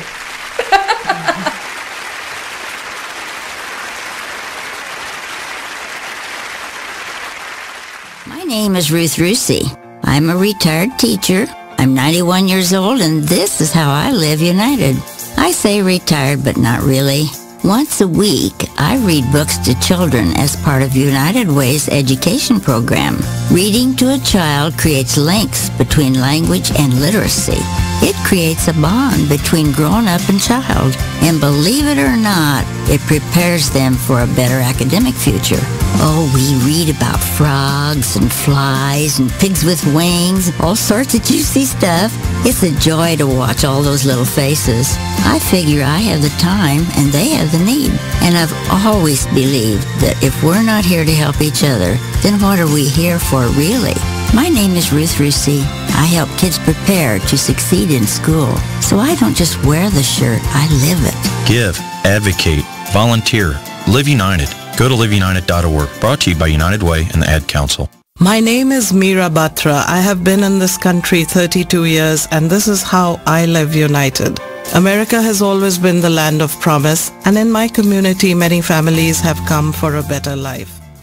You are listening to BeExposedRadio.com. Don't forget that. Yeah. We're back. What up? All right. So where were we at? Oh yeah, it's the swag. Yeah. Shit. What was I about to say? Fuck it. Right. Number one. Oh, this is so me, and this is my biggest pet peeve. I know I am super spoiled, but I am also a Scorpio. I hate being ignored. Oh my God. That is the biggest turnoff. That's the number one. Define being ignored. Like, you're trying to talk to a person, you're trying to spend time with them, and they're watching TV or whatever. Like, or like, you know, you're trying to set something up, you know, like, hey, you know, you busy tonight? And they sit you back like, not really. Like, you want to do something? I don't know. That's ignoring me. Okay. You know, like, yeah. Sorry. I don't like being ignored. The world to pay attention. Right, I'm about to say, some people like to be chased, apparently. No, I don't like to be chased. Because I initiate a lot of stuff. That's what I'm saying. Ignoring after I've initiated. Yeah, you're ignoring my advances. I can't stand that. So, I'll be ready to. Are you one of those people that send out the text message and then be sitting there waiting for those little dots to pop up on the iPhone? No, I'm not. You know what I do? I'm too fucking busy for that shit. Just so they go up, and then I go do what I gotta do. So you wanna wait? Okay. No, I send text. That's the Gemini pet. I don't typically send texts that I need immediate responses to. Okay. Like, I just don't. If I need exactly, that's a phone call. I will send a text, and in the same motion of pushing send, that thing will go in my pocket, and I'll be climbing up a ladder on the roof. And I may not see the response for an hour. Right. You know, Are you verbal about those things, or do you give those nonverbal communications that you ignore me? Or I need attention. I think I'm like about as inconspicuous as a white wall. Like, no. I think I'm very upfront. Like, hey, look at me. Love on me. Okay. I don't think I even say like, hey, guess what I did today? I went and got a wax. Like, I don't know. I'm not I don't think I'm you know, I don't think I'd sit there and hope that somebody's paying attention to me. I let you know I want attention. Okay. And then I hate being ignored because I'm a spoiled ass brat. I can't sit here and act like I'm not. See, like with me, I don't know if that would necessarily like be a turn off because I would take that as a challenge. Like, you know what I'm saying? You like, oh, you ain't gonna pay no attention? Don't realize what the hell is going on over here? Let me make you realize what the hell is going on over here. Okay. You know what I'm saying? Like, you know, that's kind of more so of my thing. I don't think I would necessarily, you know, be turned off by that. Right. You know, I love the challenge. I love the challenge. I mean, well, what happens is I get turned off and then the treasure chest comes out and I just take care of myself. I never ignore myself. And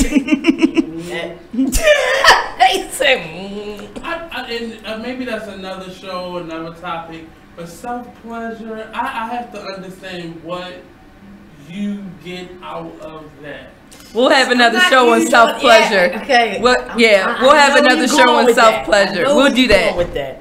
Like maybe we'll all do that and do another show later about self-pleasure. No, but we'll. Oh no, we're not gonna do. You know, we're not gonna be. You know, reposition myself. Doing things to ourselves on my show. Well, on another show, yeah, you never know. Tables are possible. Right, but on another show, we will plan to discuss self-pleasure because I think, and actually, I used to feel some kind of way about my partner self-pleasuring himself more than pleasuring herself with me. Okay. Like, I definitely would be like, fuck this dildo. Okay, so that's a turn off. That's a turn off to me. Like, but self-pleasure in general isn't a turn off. If I'm not there, you better self-pleasure. You better not let nobody else be pleasuring your ass. You know. Doesn't take the place of. No, it's a means to an end. Wait for the real thing. Well, that's good if you can wait for the real thing. But if you just need a snack, bitch, you better be your own snack until that meal come. You better appetize yourself. Yeah. I mean, I'm just saying. Yeah. You know. Rather starve. Yeah.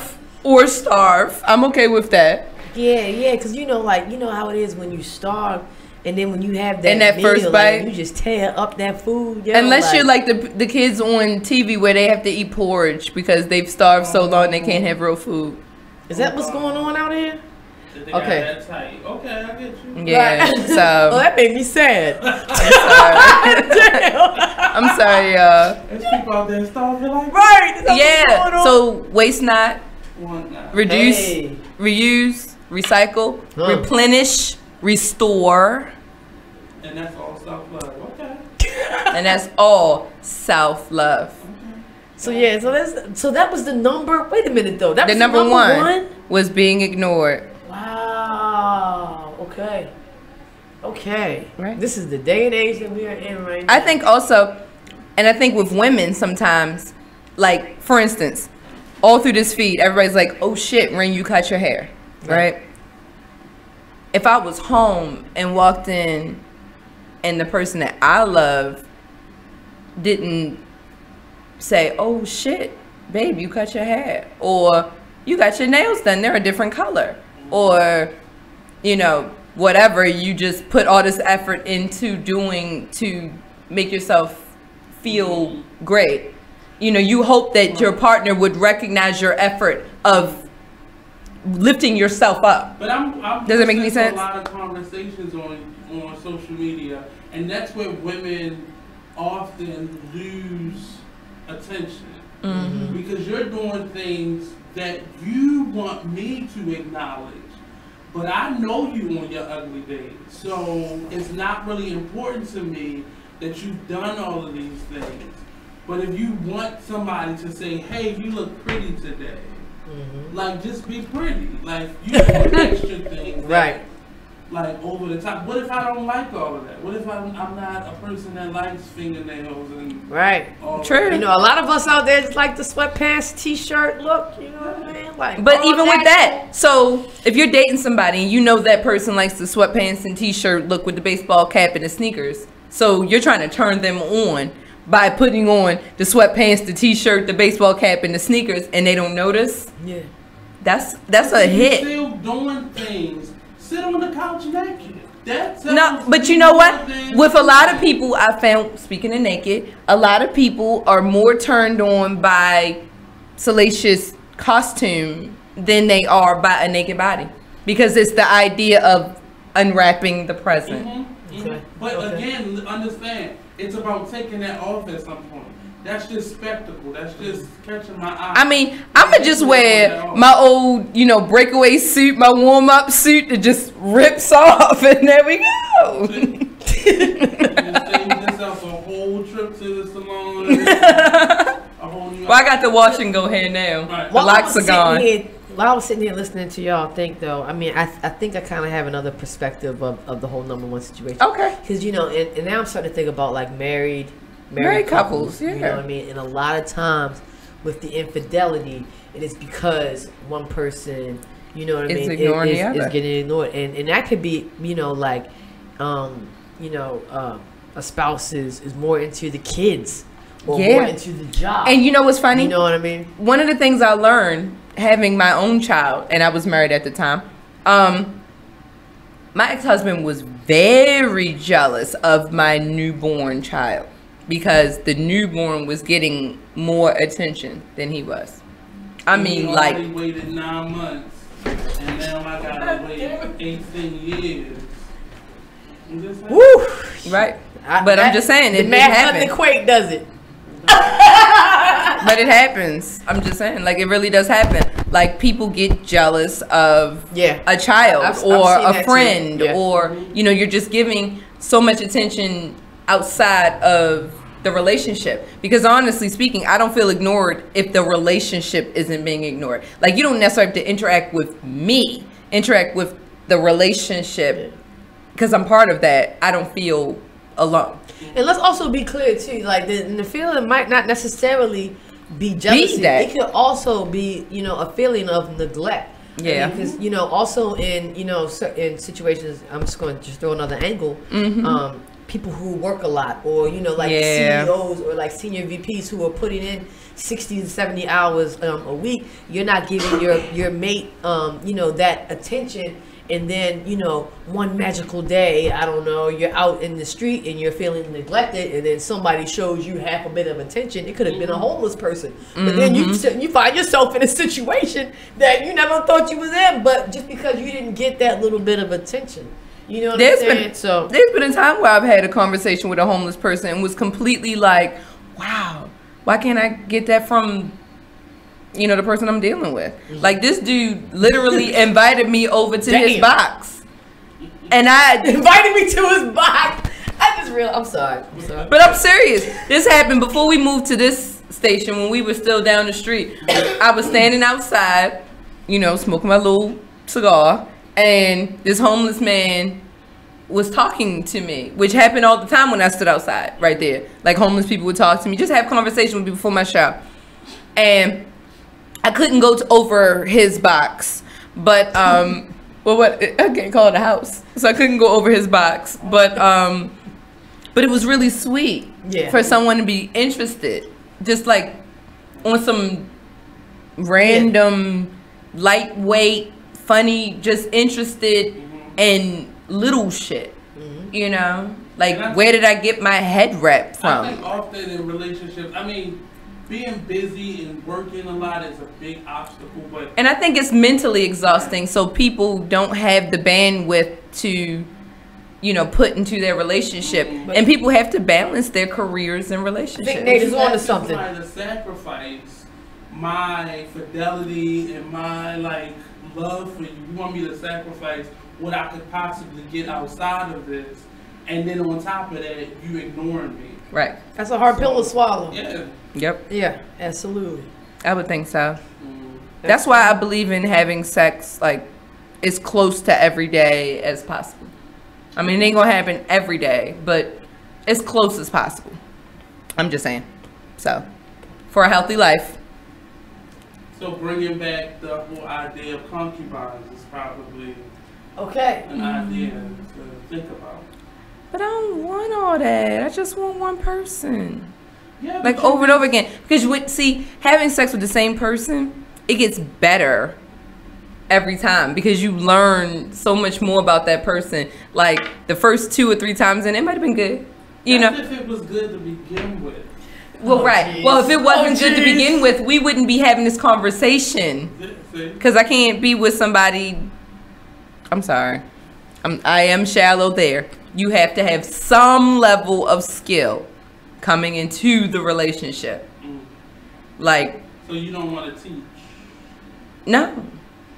I teach here. I teach at Conclave. I'm not teaching at home. Okay. Like you should have some sort of something that comes with you. Some skills. Some skills that come with you. So what if it was like, it wasn't good, it may not be the right size, you know? Size doesn't matter. But because I am still that sapiosexual, so a lot of times it not being good is a mental thing. So I can't even go past that day. Because a lot of times by the time you done got in my pants or under my dress, like we done already, I done damn near orgasm just off of, you know, the mental connection. But they say the oral sex, remember the cone heads with the oral sex? Yeah. Oral sex first, then oral sex, then penetration. Wow, that's a lot of steps. That's a lot of steps. It's a lot of sex. It's good. But did you want that as right, Larry. every day as possible? I gotta do this on a daily basis? No, you're not gonna. Sometimes there's the quickie. But there's the quickie. And you have to remember with aura sex, you don't have to touch that person. So at work, I'm like, oh my God, I gotta just send out this sex real quick. No, you should feel it. Just like you feel horny when you want to have sex at home. Like when you want penetration or when you want like the physical, you should also want and crave the mental. I have to agree on certain parts. Like I don't mind like throughout the day, you know, you get to thinking or you might have a flashback. Yeah, but I can't get off to no words. You're an artist. Where is your imagination? In the realism. In the moment. In the moment. When we get creative. Exactly. He's like, yeah, when I pull out this paintbrush on your ass, no.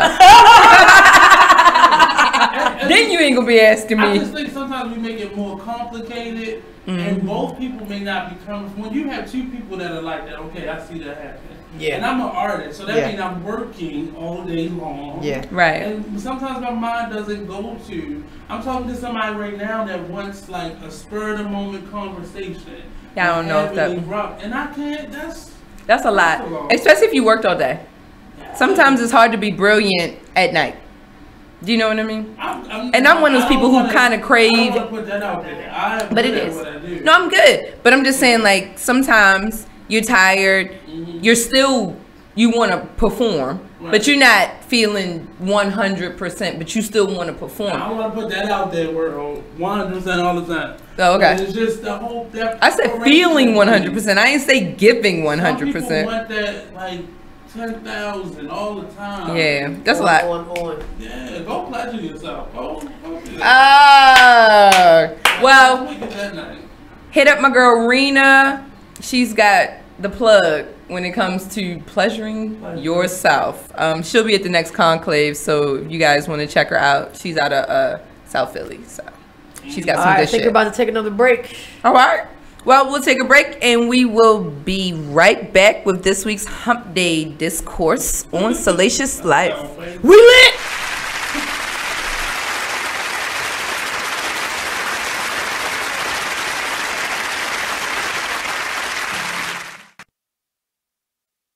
Check out this flashback from Sunset Soul Radio. You know, just us as a people, I feel like you should not feel good about that. I'm not quite sure why that's why you would feel happy. Like that's the part I don't understand. Like I can appreciate the women feeling like, you know, they told their story and finally justice is going to be served, but I don't understand the feeling happy about it.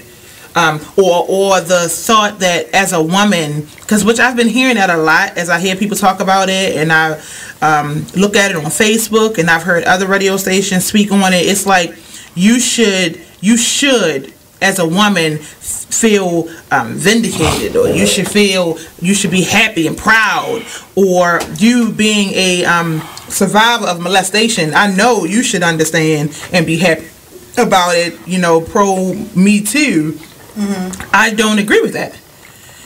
I don't agree with, first of all, that I should feel any kind of way, and I don't find that doesn't make me happy to see a man go to prison, especially at his age, and basically for the rest of his life, and dealing with the fact that, you know, his own personal things, his daughter just died. Like, I can't be happy about that. Even if I feel justice is served, I can't be happy about it. I would just say nothing. I would just feel like, okay, we won, justice is served, and that it will be the end of in my opinion, my emotion. But the thing that bothered me is today he had, after the verdict, he had an outburst, and the prosecutors. Sunset Soul Radio, Thursdays from 7 to 9, only on BeExposedRadio.com.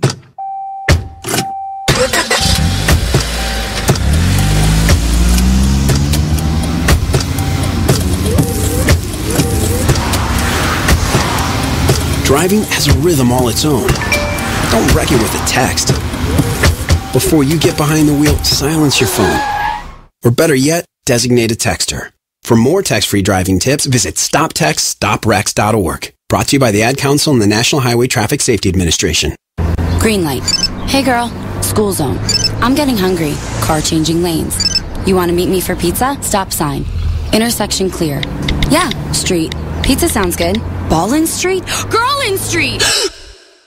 It's hard to concentrate on two things at once, like texting and driving. Stop the text, stop the wrecks. How will you stop texting and driving? Tell us at stoptextstoprex.org.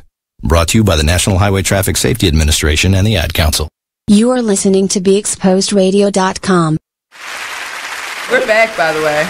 Yep. So what were we talking about? Oh, yeah.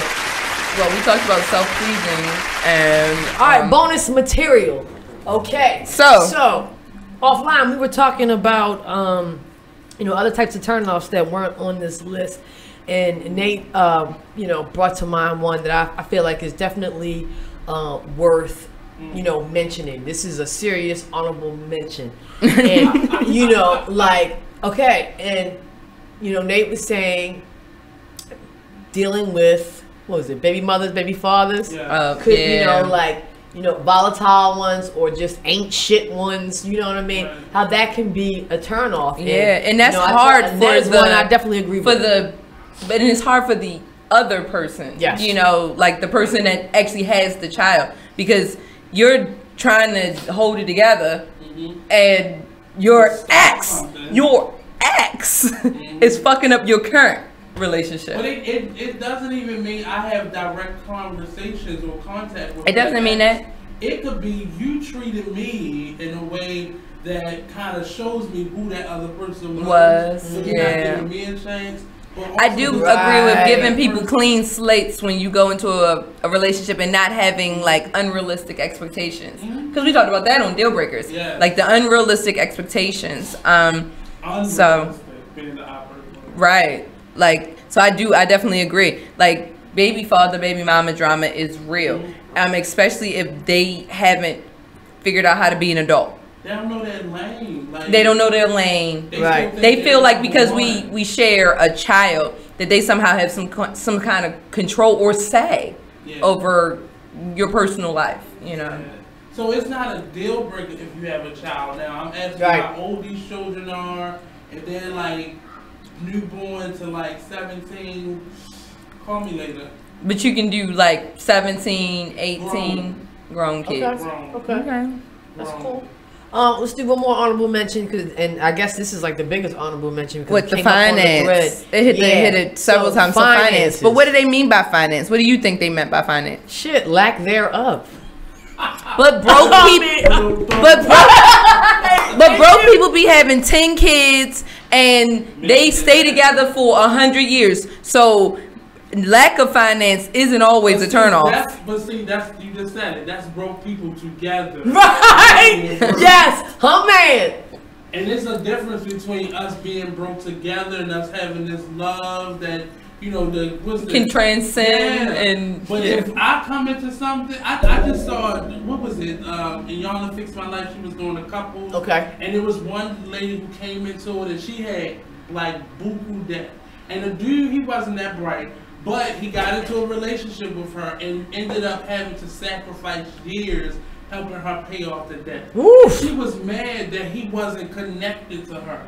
Yeah. Spent 10 years paying because you're not, because in those type of situations, it's not like your partner, you're a sponsor. Right. Oh, a benefactor. Okay. Right. You know what nobody wants a dependent for a girlfriend or a boyfriend. Yeah. Right. So it's hard. I mean, it's, and there's levels to that shit. Yeah. Like I've been in relationships where I was not just the prime breadwinner, but the only breadwinner. Now, would you date somebody who, so in the whole process of you dating and eventually getting married, this person has never taken you out to eat, they've never treated you, and you've been the breadwinner? Like, no. Could you be with somebody? No. And I wouldn't expect them to be with me. We got 1 minute, baby. I mean, but that's just the God's honest truth. Like, no. And I'm not saying that you have to treat me to Ruth Chris or some 5-star restaurant, but shit, can we take a walk to 7-Eleven and you buy me a $1 slice of pizza? Like, I mean, I know that shit sound crazy. Let me get you a Slurpee. I don't want you eating that damn pizza, but I'll get you a Slurpee. Or get me a $5 hot and ready. Okay. Oh, all right. Them joints be hitting sometimes. They be hitting sometimes. But you see where I'm going with it. Like, I'm not saying you gotta go drop hundreds of thousands of dollars, because none of that means it's the gesture. Now, this is a tricky question because I'm the only dude in the room. Go ahead. Would you be able to be with a dude who has never taken you out and you've been the only person that's... women ain't having that shit. What city? No, I don't think this. You know what city you live in. Right. In Baltimore. Now, I'm going to say no. I'm going to say no, but women these days... Okay, so real quick. Women seem so desperate these days that they are portraying to be gay just because they're desperate to have companionship. They are dealing with men that they know they shouldn't be with because they're desperate for companionship. Shit, I know people who are prison pen pals just because they're desperate for companionship. Damn, that's some... I'm sad. I'm just saying. I need you to get out of your city because that's happening. So I can't believe that's what's really going on out there. Gee, that's rough, man. So what time is it? We done? Wrap it up, baby. All right. Well, I want to say thank you. Thank you to our fly on the wall, Nate. Thank you so much to my girl Keisha from Just a Bit Outside on Mondays at 7 o'clock on Be Exposed Radio. And as always, don't forget, love life, be brave. I know it's hard. And live unapologetically. Good night, all.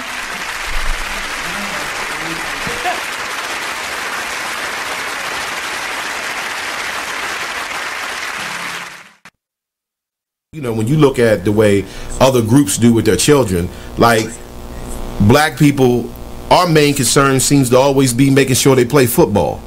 And I like football like the next